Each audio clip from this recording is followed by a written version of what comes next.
Bonjour à tous, j'espère que vous vous portez tous bien. Nous allons dans cette première vidéo aborder les propriétés conductrices des solutions.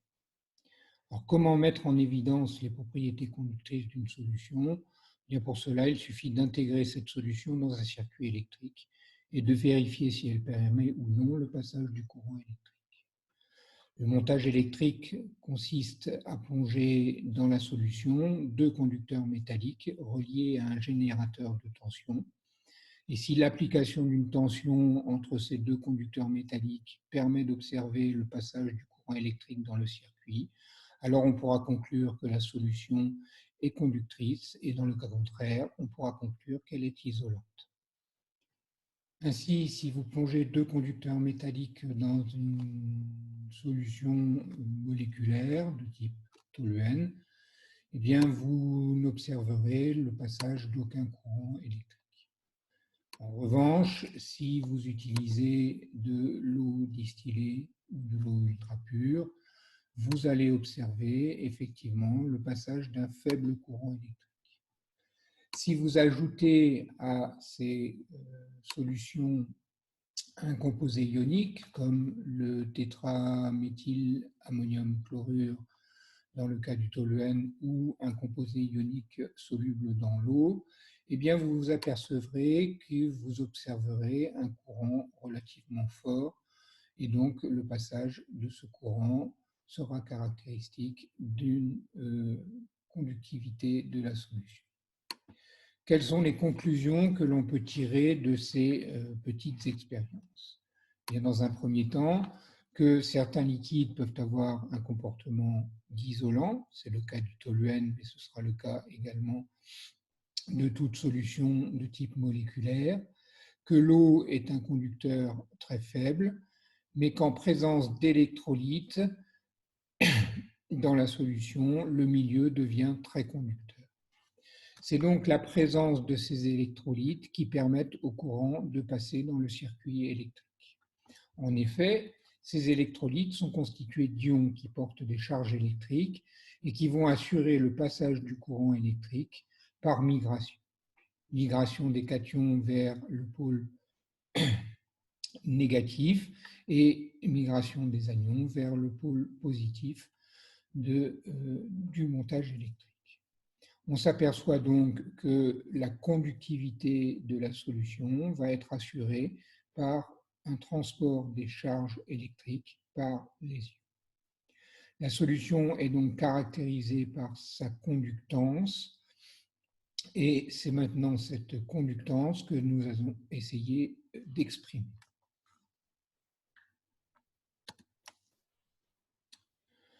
Lorsque vous soumettez un conducteur métallique à une différence de potentiel, le courant qui traverse ce conducteur métallique est relié à la tension appliquée par la loi d'Ohm, U égale RI. R représente la résistance de ce conducteur au passage du courant. R est donc défini comme le produit de la résistivité ρ du matériau, qui est une propriété intrinsèque du matériau, et d'une constante géométrique qui est liée à la géométrie du matériau, puisqu'il s'agit de L sur S. Le cas des solutions ioniques n'est pas fondamentalement différent. Si vous plongez dans une solution deux éléments métalliques de surface S et distants d'une longueur L, alors vous pourrez définir non pas la résistance de cette solution, mais sa conductance, qui est tout simplement l'inverse de la résistance, comme étant égale à l'inverse de la résistivité que multiplie le facteur géométrique S sur L. L'inverse de la résistivité est ce que l'on appelle la conductivité spécifique de la solution. La conductance de la solution est donc définie comme le produit de la conductivité spécifique de la solution multiplié par une constante géométrique qui est égale au rapport de la surface sur la distance, de la surface des éléments métalliques sur la distance qui les sépare, et qu'on appelle généralement constante de cellule, puisque Elle dépend de la géométrie de la cellule conductimétrique utilisée pour faire la mesure. Dans le cadre des solutions ioniques, la loi d'Ohm peut donc être réécrite I égale GU plutôt que U égale RI, égale sigma S sur L, U.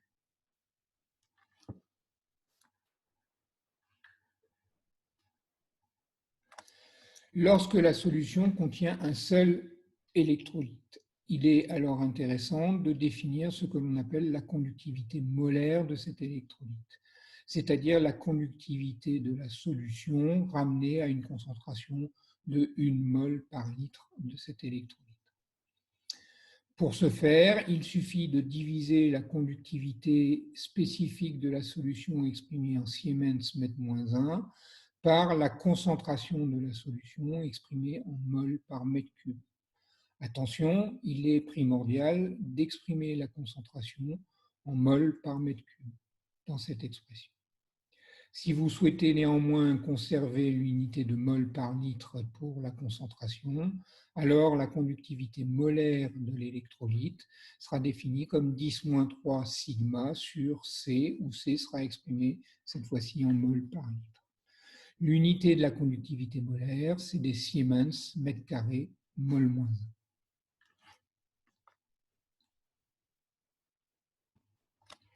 La conductivité molaire d'un électrolyte qui vient d'être définie est une grandeur caractéristique de cet électrolyte.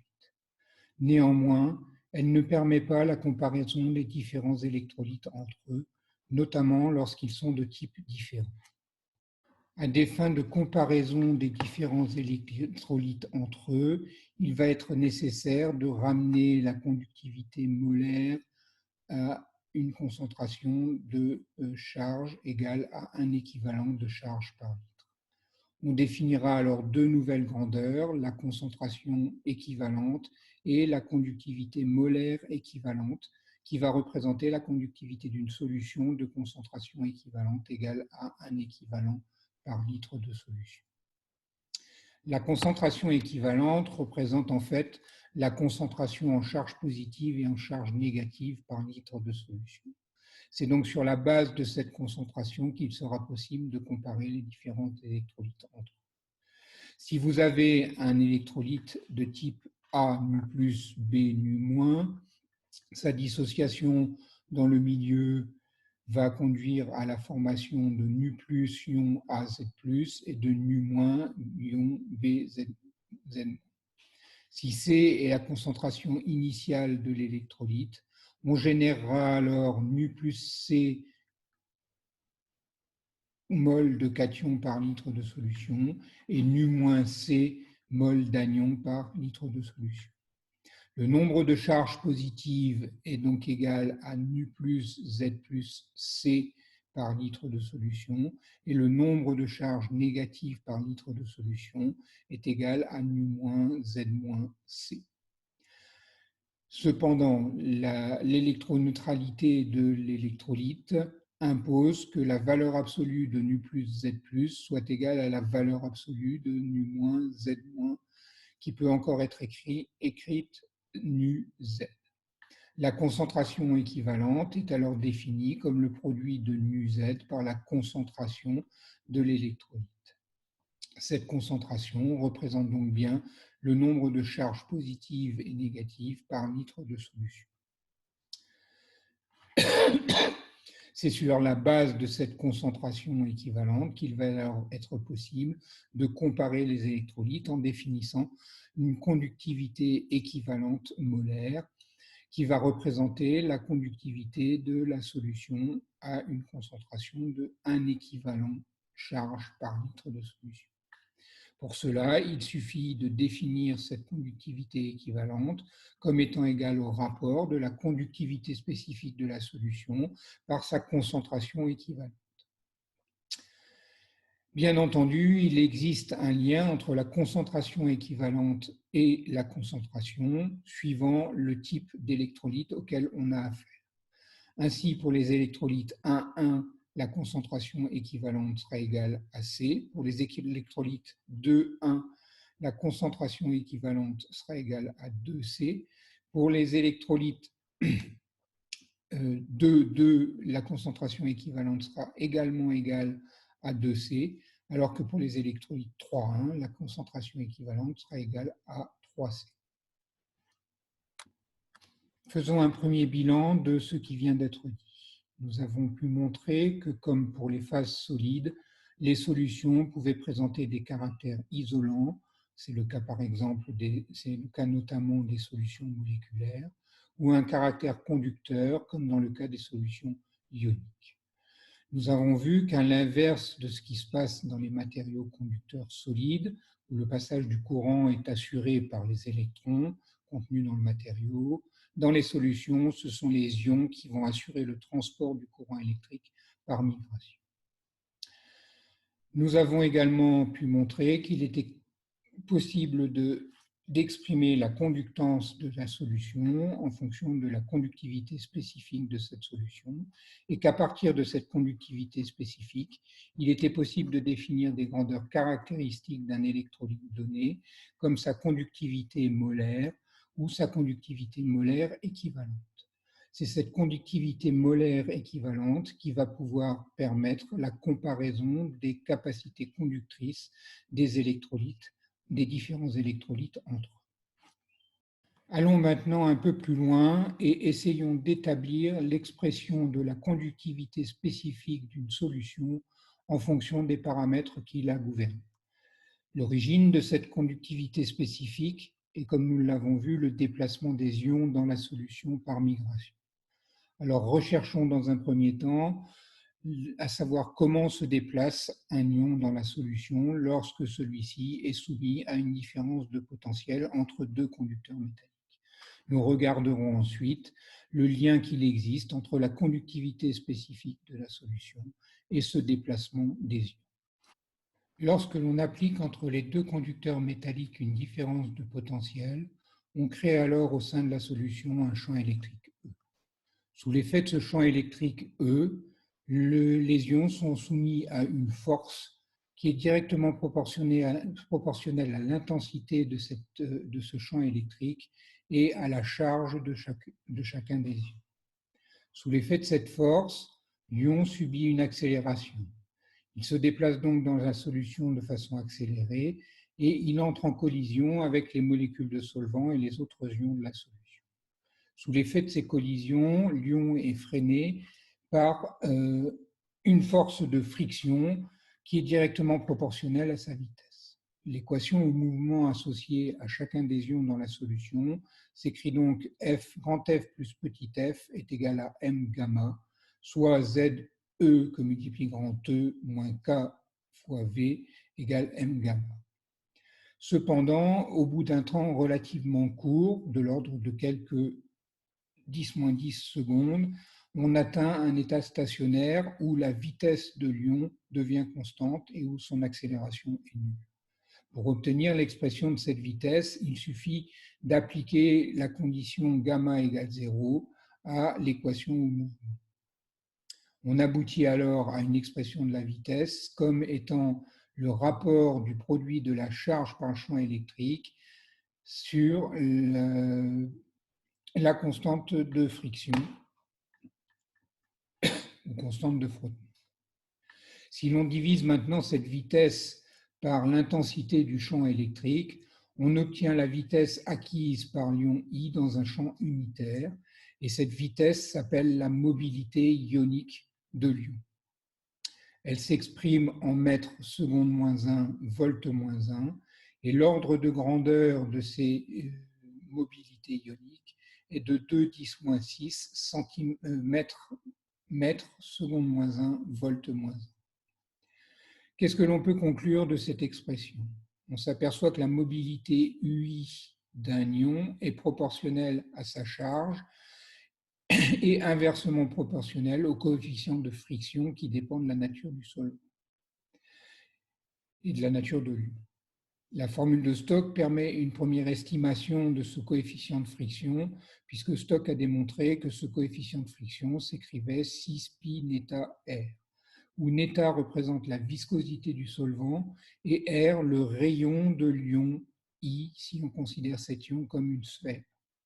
UI devient alors égal à ZIE sur 6 pi neta RI, et l'on constate donc que la mobilité ionique d'un ion donné dans un solvant donné est proportionnelle à sa charge, ce qui veut dire que les ions les plus chargés vont se déplacer le plus rapidement, et inversement proportionnelle à son rayon, à savoir que les petits ions vont se déplacer plus rapidement que les gros ions.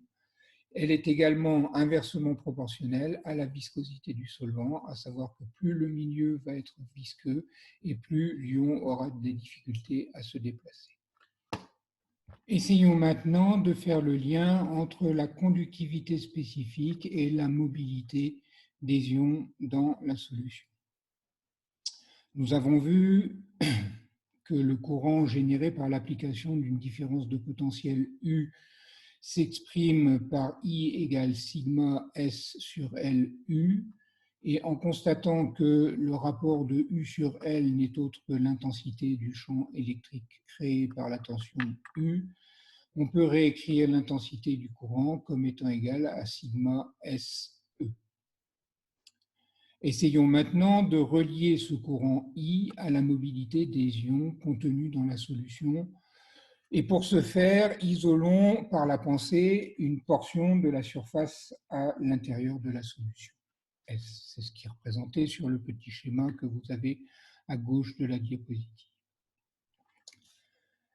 Cette surface sera alors traversée par une quantité de charge électrique dQ au cours d'un temps dt, et c'est le rapport de cette charge dQ sur dt qui va définir le courant électrique qui traverse cette surface. Si la vitesse des ions est constante, alors la quantité de charge dQ qui va traverser la surface est égale à la quantité de charge qui va être contenue dans le volume SdL. Essayons de déterminer cette quantité de charge contenue dans le volume SdL. Prenons d'abord un ion donné de concentration CI exprimée en mol par mètre cube et regardons quel est le nombre de charges apportées par cet ion pour 1 litre de solution. Elle correspond tout simplement au nombre de moles d'ion par litre de solution, par mètre cube de solution, multiplié par la charge de chacun des ions, de chacune des moles d'ion. Le nombre de charges apportées par l'ion I à la concentration CI pour 1 mètre cube de solution est donc ZIE qui est sa charge, multiplié par Na qui est le nombre d'Avogadro pour avoir la charge d'une mole de cet ion, multiplié par sa concentration molaire exprimée en équivalent par mètre cube, en mol par mètre cube. Si on ramène maintenant non plus à 1 mètre cube de solution, mais au volume SdL, la quantité de charge ayant traversé la surface L et qui proviennent de l'ion I est dQ égale ZIFCISdL. Pour une solution qui va contenir plusieurs ions, bien entendu, la charge ayant traversé la surface pendant l'instant dt dq, c'est la somme de la quantité de charge, la quantité de chacun des ions ayant traversé cette surface, c'est-à-dire dq égale la somme des dq. On peut donc réécrire l'expression de l'intensité du courant électrique comme étant égal à dQ sur dt, comme étant égal à la somme des ZIFCI SdL sur dt. S étant commun à tous les ions peut être sorti du facteur somme et dt peut être intégré dans la somme. On obtient alors une expression de I qui est S égale somme sur I des ZIFCI dL sur dt. Et que représente dL sur dt? Eh bien, ça représente tout simplement la vitesse de déplacement de l'ion I donné. Et l'on a donc S somme sur I des ZIFCI VI égale sigma SE, ce qui nous permet d'établir l'expression de sigma qui est égal à la somme sur I des ZI FCI VI sur E. Mais le rapport VI sur E, qui est le rapport de la vitesse sur l'intensité du champ, de la vitesse de l'ion I sur l'intensité du champ électrique, a été défini précédemment comme étant égal à la mobilité de l'ion I. Et donc, la conductivité spécifique de la solution s'écrit comme étant égale à la somme des ZI FCI UI. On retrouve bien un lien entre la conductivité spécifique de la solution et la mobilité de chacun des ions dans la solution. En définissant maintenant deux nouvelles grandeurs que sont la conductivité ionique ou la conductivité ionique équivalente, lambda I égale ZI FUI ou lambda I sur Z égale FUI, il est alors possible de réexprimer la conductivité spécifique de la solution comme étant égale à la somme des CI lambda I ou à la somme des CI ZI lambda I sur Z. Que représente la conductivité ionique d'une lambda I? Eh bien, c'est une grandeur spécifique à chacun des ions et elle exprime la conductivité de l'ion I pour une concentration de 1 mol par litre ou pour une concentration de 1 équivalent de charge par litre dans le cas de la conductivité ionique équivalente. Nous venons d'établir le lien qui existe entre la conductivité spécifique d'une solution et la mobilité des ions qu'elle contient.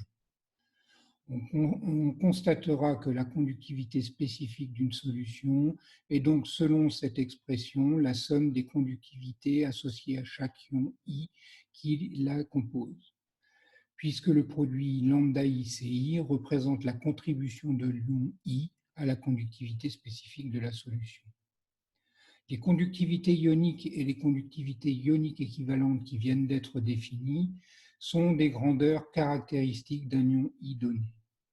Elles traduisent la capacité qu'a un ion I donné à conduire le courant au sein d'une solution.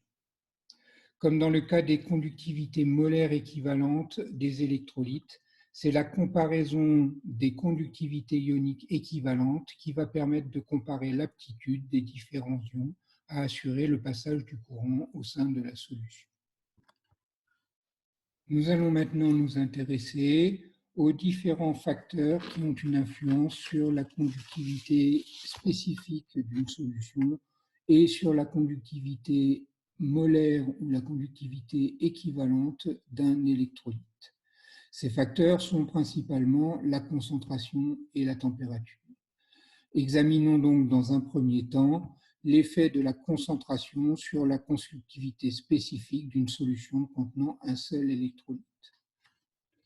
Compte tenu de l'expression de la conductivité spécifique qui a été établie précédemment, on peut s'attendre à ce qu'une augmentation de la concentration en électrolyte entraîne une augmentation de la conductivité de la solution.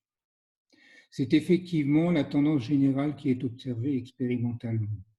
Cependant, les figures du cadre B et C mettent en évidence une stagnation, voire une diminution de la conductivité spécifique des solutions d'électrolytes concentrés. Cette stagnation et cette diminution observées aux fortes concentrations s'expliquent par le fait que l'augmentation de concentration est compensée par une diminution de la mobilité des ions. Aux fortes concentrations, diminution de mobilité qui est due à l'augmentation de l'atmosphère ionique qui limite le déplacement de l'ion et à la viscosité du solvant qui, elle aussi, diminue la mobilité de l'ion.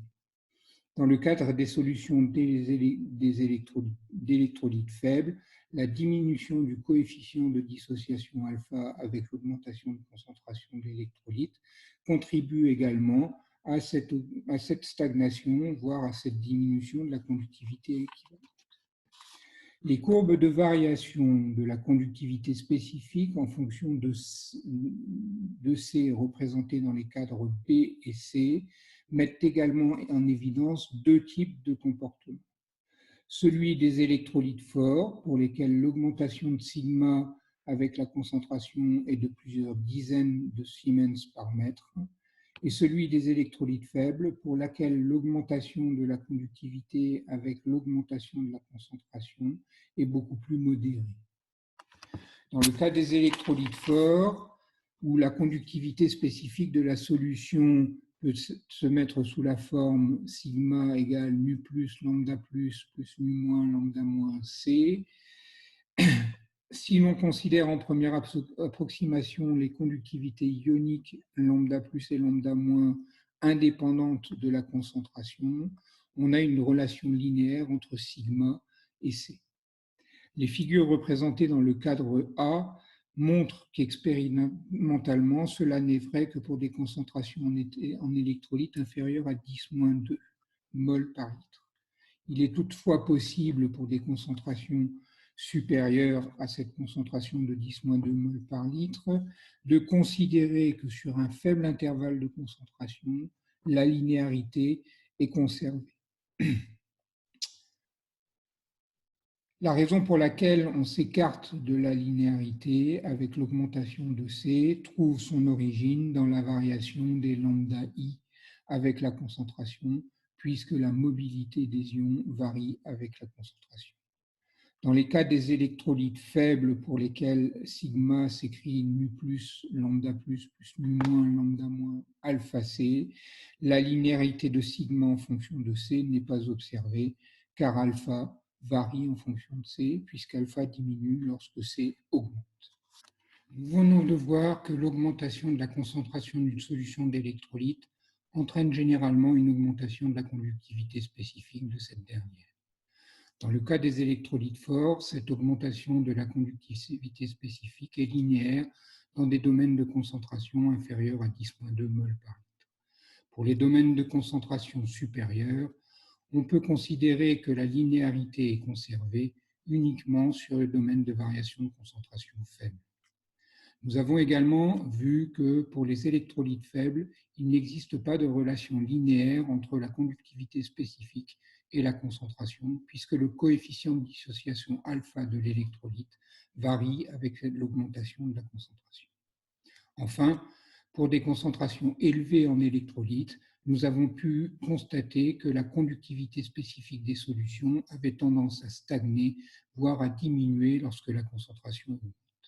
L'origine de ces différents comportements réside dans la variation de la mobilité ionique des ions lorsque la concentration varie.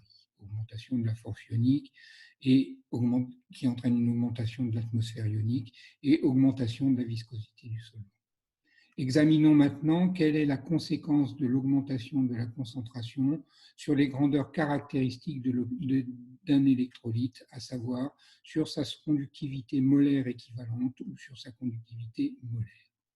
Compte tenu de la définition établie pour la conductivité équivalente, lambda égale sigma sur C bar, on pourrait s'attendre à ce que cette grandeur ne soit pas influencée par la variation de la concentration de la solution, puisqu'elle représente la conductivité associée à une solution contenant un équivalent par mètre cube de solution. L'étude expérimentale de la conductivité des électrolytes en fonction de leur concentration montre qu'il n'en est rien, puisque si l'on mesure la conductivité des solutions contenant un même électrolyte à des concentrations différentes, on s'aperçoit que le rapport de la conductivité spécifique sur la concentration équivalente de l'électrolyte n'est pas constant. L'explication de ce phénomène réside là encore dans la variation des mobilités ioniques avec la concentration.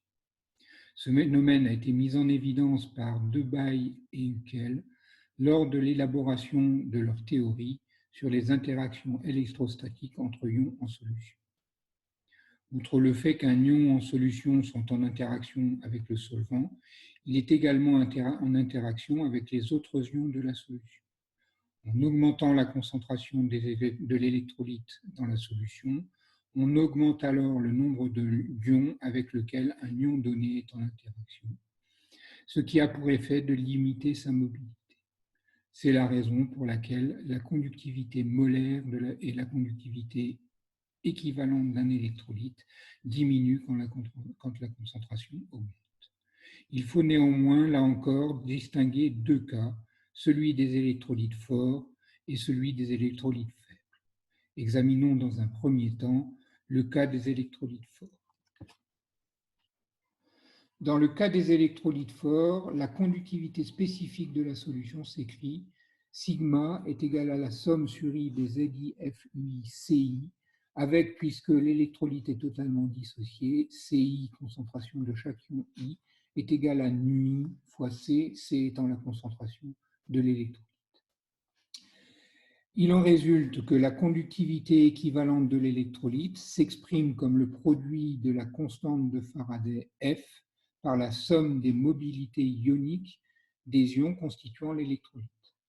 Les seules valeurs impactées par l'augmentation de la concentration en électrolyte dans cette expression sont les mobilités ioniques, et la conductivité équivalente de l'électrolyte variera donc comme les mobilités ioniques des ions qui constituent l'électrolyte. Selon Debaille et Hickel, une augmentation de la concentration en électrolyte doit donc entraîner une diminution de la conductivité équivalente de l'électrolyte. C'est effectivement ce que l'on peut observer sur la figure présentée ci-dessous. Mais qu'en est-il de la relation entre la conductivité équivalente d'un électrolyte et sa concentration? C'est Colroche qui établit au début du XXe siècle la loi qui régit cette variation. Il a pu démontrer, par ses travaux sur la conductivité des solutions d'électrolytes forts, que la conductivité équivalente des électrolytes forts est une fonction linéaire décroissante, non pas de la concentration de cet électrolyte, mais de sa racine carrée. Il a donc proposé une loi de la forme lambda égale lambda 0 plus k racine de c, moins k racine de c, qui a ensuite été complétée par Debaille et Onsager dans le but de préciser l'expression de k. L'expression proposée par Debaille et Onsager est donc de la forme lambda égale lambda 0 moins alpha lambda plus bêta fois la racine carrée de c. Dans cette expression, les termes lambda 0 correspondent à la conductivité équivalente limite de l'électrolyte, qui représente la conductivité équivalente de l'électrolyte lorsque la concentration tend vers 0. Elle s'exprime en fonction des mobilités ioniques limites et des conductivités ioniques équivalentes de chacun des ions présents dans l'électrolyte. Ce sont généralement ces dernières grandeurs que l'on trouve dans les tables de données sur la mobilité et la conductivité ionique équivalente des ions. Elles sont caractéristiques d'un ion donné. Enfin, pour terminer sur les électrolytes forts, étant donné la relation qui lie la conductivité équivalente et la conductivité molaire, à savoir conductivité molaire égale μz fois la conductivité équivalente, il est très simple de transposer la relation définie dans le cadre de la variation de la conductivité équivalente à celle que l'on peut définir dans le cadre de la variation de la conductivité molaire d'un électrolyte. L'expression donnant la variation de la conductivité molaire d'un électrolyte aura exactement la même forme que celle donnant la variation de la conductivité équivalente d'un électrolyte. La conductivité molaire d'un électrolyte pourra donc se mettre sous la forme lambda m égale lambda m0 moins k racine carrée de c, où lambda m0 représente la conductivité molaire limite de l'électrolyte, et celle-ci s'exprime également en fonction des mobilités ioniques des ions constituant l'électrolyte ou des conductivités ioniques limites des ions de l'électrolyte. Qu'en est-il maintenant du cas des électrolytes faibles? Dans le cas des électrolytes faibles, la relation lambda est égale à somme des FUI n'est plus valable dans la mesure où l'électrolyte n'est que partiellement dissocié. L'exemple présenté ci-dessous permet de démontrer la non-véracité de cette relation, puisque l'on aboutit, pour la conductivité équivalente, à une expression de la forme lambda égale lambda m égale alpha FU plus U-. Les grandeurs qui sont impactées par l'augmentation de concentration dans cette expression sont non seulement la mobilité de chacun des ions, mais également le coefficient de dissociation alpha de l'électrolyte. L'évolution de la conductivité équivalente d'un électrolyte faible avec la concentration est donc plus complexe que dans le cas d'un électrolyte fort. La loi de dilution d'Oswald nous indique que le coefficient de dissociation alpha de l'électrolyte tend vers l'unité lorsque sa concentration tend vers zéro. Il devient alors possible d'exprimer la conductivité équivalente limite de l'électrolyte en fonction des mobilités ioniques limites de chaque ion, ou encore de la conductivité équivalente ionique de chaque ion, et on aura lambda 0 est égal à lambda plus lambda, non, lambda 0 plus lambda 0 moins. On peut alors exprimer le rapport de la conductivité équivalente de l'électrolyte et de sa conductivité équivalente limite. Si l'on considère que la variation de conductivité équivalente des ions avec la concentration sont négligeables dans le domaine de concentration étudié, il devient alors possible d'exprimer le coefficient de dissociation de l'électrolyte à chaque concentration comme étant égal au rapport de la conductivité équivalente de l'électrolyte et de sa conductivité équivalente limite. En reportant cette expression du coefficient de dissociation dans l'expression de la constante de dissociation de l'électrolyte faible, il est alors possible d'établir l'expression qui va relier la variation de conductivité équivalente de l'électrolyte à la concentration. On obtient la relation K égale C alpha carré sur 1 moins alpha est égal à C alpha, lambda M sur lambda 0M au carré, le tout sur 1 moins lambda M sur lambda 0M, soit K facteur de 1 moins lambda M sur lambda 0M égale lambda M sur lambda 0M au carré fois C. En multipliant de part et d'autre par lambda 0M au carré sur lambda M, on aboutit à lambda MC égale moins K lambda 0M plus K lambda 0M au carré sur lambda M. Si la solution est suffisamment diluée, alors la représentation du produit de lambda M par la concentration en fonction de l'inverse de la conductivité molaire de l'électrolyte doit alors être linéaire. Cette représentation linéaire permet alors la détermination de la constante de dissociation de l'électrolyte ainsi que de sa conductivité molaire limite ou de sa conductivité équivalente limite. Cependant, cette loi n'est généralement valable que dans des domaines de concentration où les concentrations en électrolytes sont faibles, généralement inférieures à 10-3 mol par litre, pour la simple et bonne raison que pour des concentrations supérieures, les approximations faites pour établir cette relation ne sont plus valables.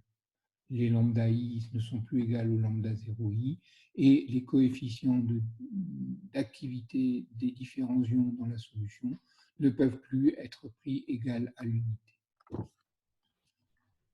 Nous venons de voir quelle était l'influence de la concentration sur la conductivité spécifique d'une solution d'électrolyte et sur les grandeurs caractéristiques d'un électrolyte, à savoir sa conductivité molaire et sa conductivité équivalente.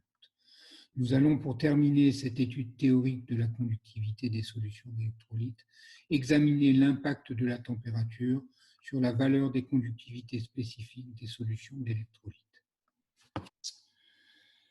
La figure représentée sur cette diapositive donne l'évolution de la conductivité de solutions de chlorure de potassium et de chlorure d'hydrogène en fonction de la température et de la concentration des solutions. On pourra constater à l'examen de cette figure que la température a une influence notable sur la conductivité des solutions d'électrolytes. On observe en effet une augmentation importante de la conductivité avec l'élévation de température. Cette augmentation peut être expliquée d'une part par l'augmentation de l'agitation thermique due à l'augmentation de température et qui a pour conséquence une augmentation du mouvement des ions dans la solution, et d'autre part par la diminution de la viscosité du solvant, qui a pour effet également d'augmenter la mobilité des ions dans la solution d'électrolyte.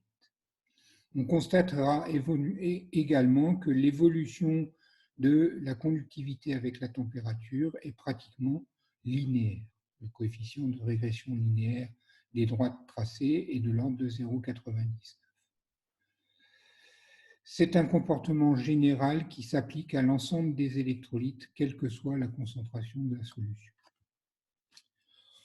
On peut également constater à l'examen de cette figure que l'évolution de la conductivité avec la température dépend pour un même électrolyte de la concentration de ce dernier.